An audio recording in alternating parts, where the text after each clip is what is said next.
What if the world's longest undefended border became a front line in a new kind of war? What if the most integrated economic relationship on the planet began to fracture right before our eyes? Let's explore a hypothetical scenario. Imagine it's early 2025.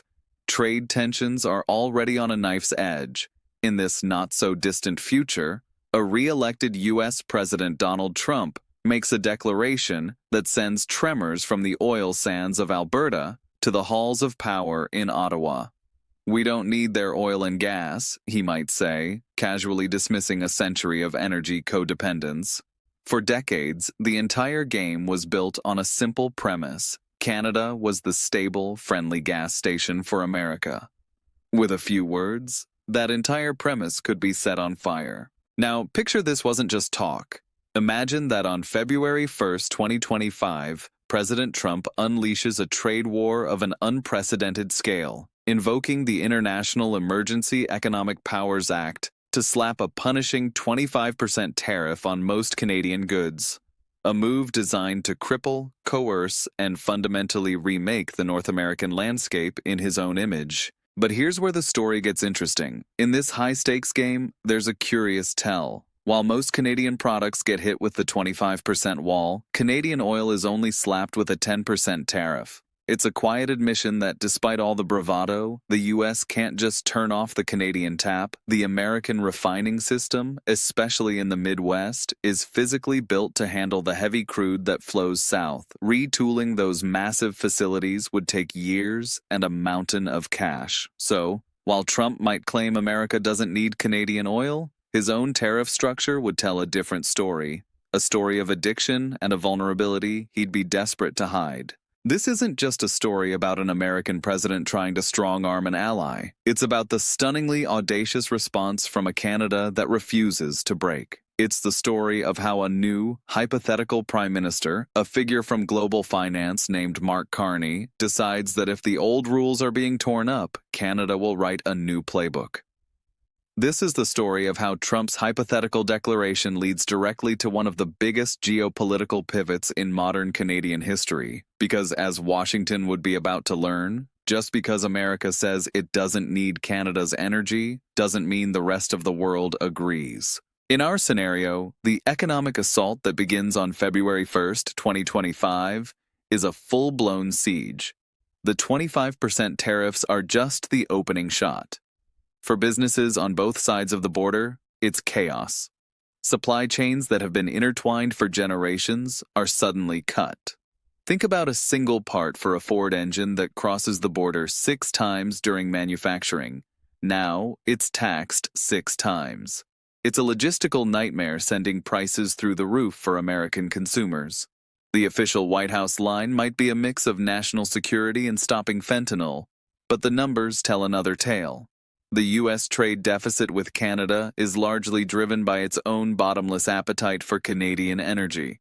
On almost everything else, the U.S. actually has a surplus. But the tariffs are just the start. The psychological warfare would be just as fierce. Trump wouldn't just want concessions, he might talk of subjugation, openly musing about annexing Canada and turning it into the 51st state to fix the trade deficit he hates.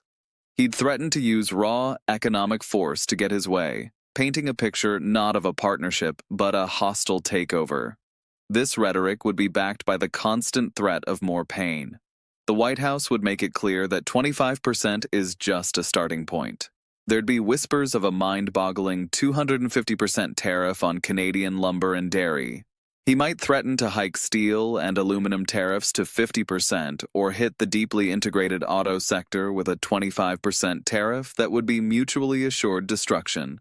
And hanging over it all, the ultimate economic nuke. A 100% blanket tariff if Canada dared to get cozier with American rivals. The impact is immediate. Businesses start laying off workers, prices for everyday goods climb.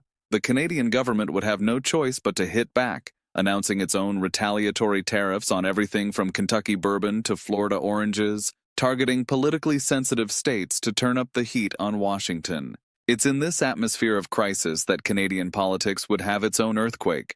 The 2025 federal election in our story isn't about old domestic squabbles. It's about one existential question: how does Canada survive? The answer the electorate delivers is a turn towards a man who spent his career in the world of global finance, Mark Carney.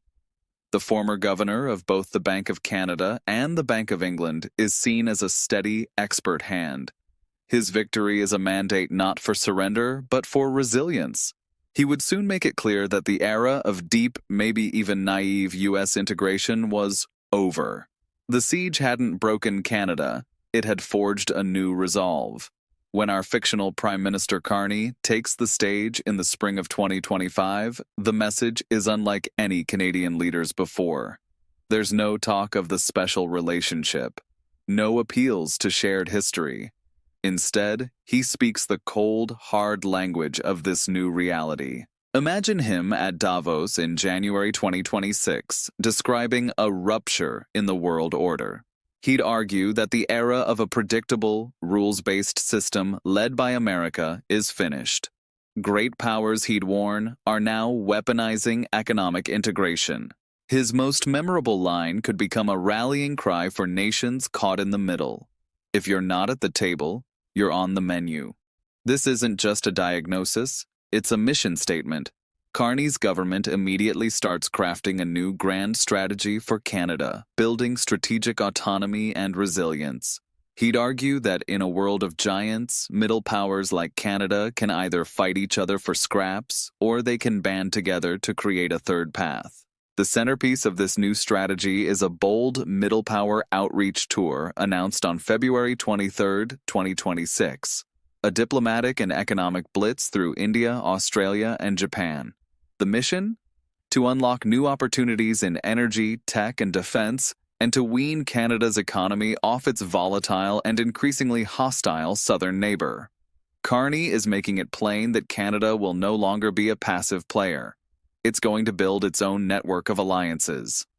The first and most critical stop on this tour is India. It's no accident. India, the world's most populous nation and fastest-growing major economy, is hungry for exactly what Canada has: energy and resources. For decades, the Canada-India relationship was all potential and no payoff, but Carney sees the strategic alignment with perfect clarity. A diplomatic thaw had already begun, with Carney inviting Indian Prime Minister Narendra Modi to the G7 summit in Canada, helping reset the tone. As Prime Minister Carney's plane departs for Mumbai on February 26, 2026, the symbolism is powerful. A Canadian leader is flying east, not south, to secure his country's future. He's not going to Washington to beg for tariff relief. He's going to New Delhi to build a new economic pillar, one strong enough to withstand the storms blowing from across the border. The moment Prime Minister Carney steps onto the tarmac in Mumbai in this scenario, the message is clear. This is a new era. The Indian government and business community see Canada not as a country in trouble, but as a solution. As Carney hails India as a natural partner, he's framing a relationship based on mutual need. The tour moves from Mumbai to New Delhi for high-stakes meetings with Prime Minister Narendra Modi. The goal is to finally complete the long-stalled Comprehensive Economic Partnership Agreement, CEPA, by the end of the year.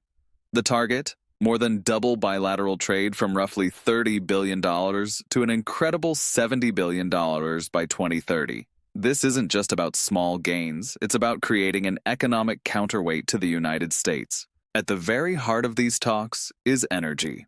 While Trump is declaring Canadian oil unnecessary, India's booming economy has an insatiable need for it.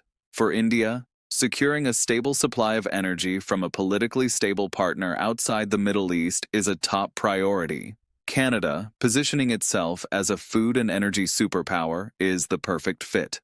The talks would center on locking in long-term contracts for Canadian oil from Alberta and, crucially, liquefied natural gas, LNG, from British Columbia. For the first time, Canada would be using its energy resources not just as a commodity for its next-door neighbor, but as a strategic tool to build global partnerships. The most dramatic outcome of the visit, though, would be in a different kind of energy: nuclear. Traveling with Carney is Saskatchewan Premier Scott Moe. His presence is key as the delegation hammers out a landmark 10-year, multi-billion-dollar deal for Canada to supply uranium to India's growing fleet of nuclear reactors. For India, it means fuel security for its clean energy transition. For Saskatchewan, it means a decade of guaranteed prosperity. The deal, estimated to be worth nearly $3 billion, would be a blockbuster achievement that makes headlines worldwide. The irony is just perfect. Trump's attempt to devalue Canadian energy would directly lead to Canada securing a massive decade-long energy contract with a rising global superpower. Carney's message to the world, and especially to Washington, is crystal clear. He'd speak of building sovereignty, choice, and prosperity for Canada in the face of American intransigence. Every barrel of oil committed to India, every kilogram of uranium shipped to Mumbai, would be a testament to the failure of Trump's pressure campaign. While Prime Minister Carney is executing his pivot abroad, the battle against American protectionism would shift to the floor of the United States Supreme Court. In a shocking plot twist in our hypothetical timeline, the court delivers its verdict in a landmark case, Learning Resources, Inc. vs. Trump, in February 2026. The ruling strikes down the president's use of the IEEPA to impose his sweeping tariffs, arguing that a trade dispute isn't the kind of national emergency the law was designed for. For a moment, there's a glimmer of hope, but it wouldn't last. President Trump, ever defiant, would refuse to accept defeat. He'd simply switch tactics. Pivoting to an older law, Section 122 of the Trade Act of 1974, he'd announce a new, temporary 10% global tariff to address the national balance of payments. While this new tariff might exempt some goods under the CUSMA free trade deal, it wouldn't touch the other, more painful tariffs. The punishing duties on steel, aluminum, and autos, enacted under a different national security authority, would remain firmly in place. This legal gymnastics sends a chilling message to Ottawa. There is no escape. If one legal door is closed, another will be opened. The White House is showing it will use any tool it can find to maintain its protectionist wall.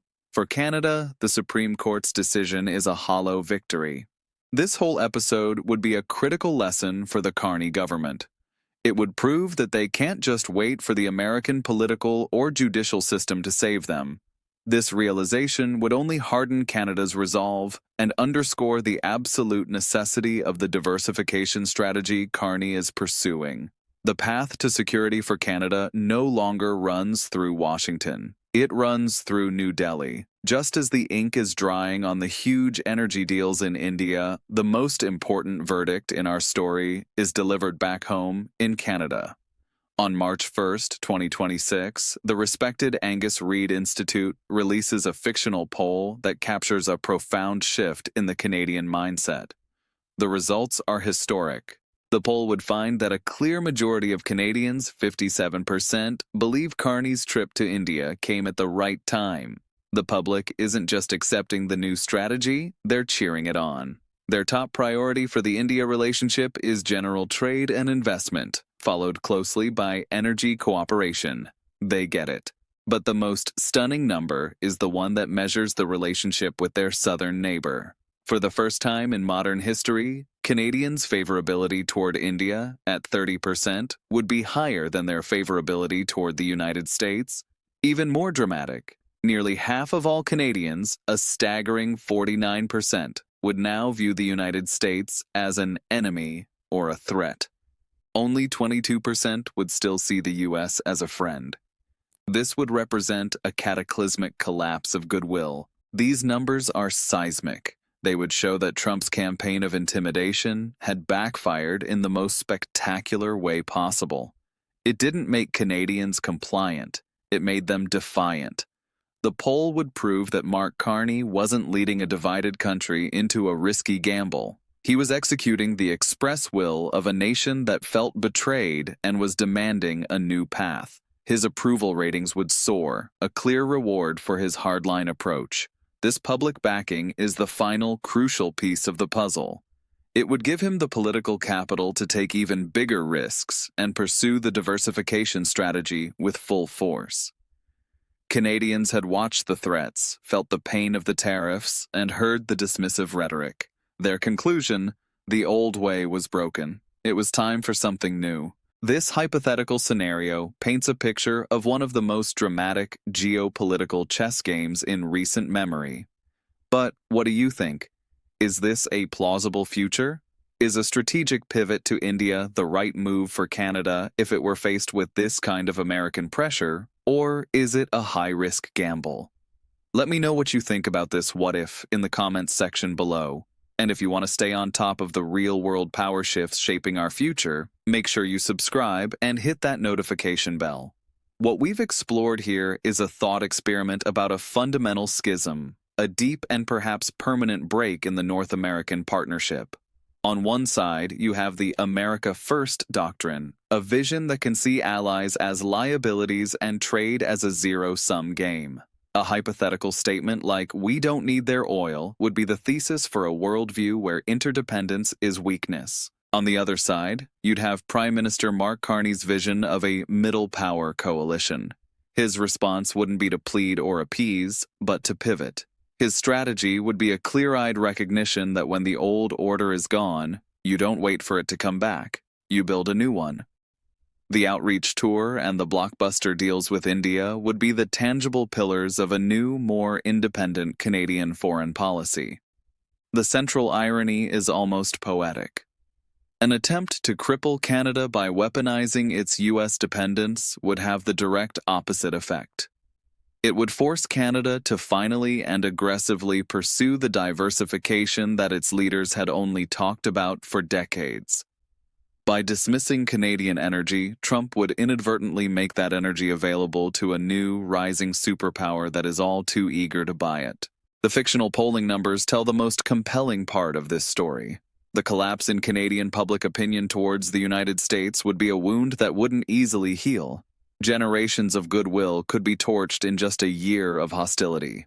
So, as we stand here today, the question this scenario raises is not if the U.S.-Canada relationship could change, but how deep that change could be. A deal like the one we've imagined with India isn't merely a transaction. It's a symbol of a new path being forged, a path born of necessity, backed by public will, and executed with strategic precision. It represents one possible answer to the defining question of our time. In a world of turmoil, how does a nation secure its own future? The answer, it seems, might not be looking south with hope, but looking east with ambition.